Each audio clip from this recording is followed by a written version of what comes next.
Секој ден се повеќе се подобрува здравствената состојба на мајката и детето по падот од 4-ти кат во населбата Хиподром.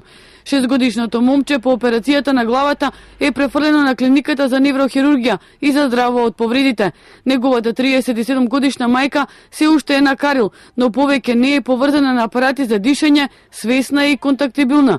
МВР денеска испрати соопштение со хронологија на настанот, кога бил пријавен и кога пристигнале полициските екипи. Според МВР, во 8 часот и 47 минути сопругот пријавил во полиција дека неговата сопруга, која била психички растроена, се заканувала дека ќе му наштети на детето и себе си. Веќе во 8:59 некој од соседите алармирал дека мајката стоела на терасата со детето и се заканувала дека ќе го фрли од озгора. На местото на настанот била упатена екипа за интервенции, кои по проценка на ситуацијата побарале да дојдат екипи на итна медицинска помош и бригада за противпожарна заштита и да донесат воздушен душек. Поминал речиси 1 час, но во Хиподром не пристигнале други екипи.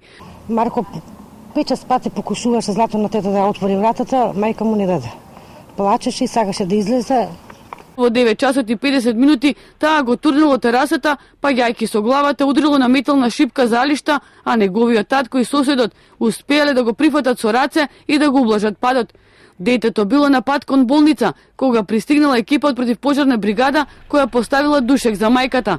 Во 10 часот и 10 минути дошле специјалци од алпинистичкиот тим и тим за преговарање.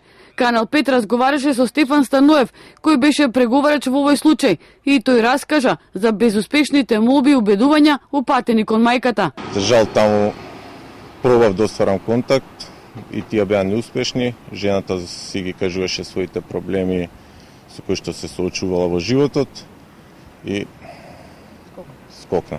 Се случи тоа што никој не сакаше.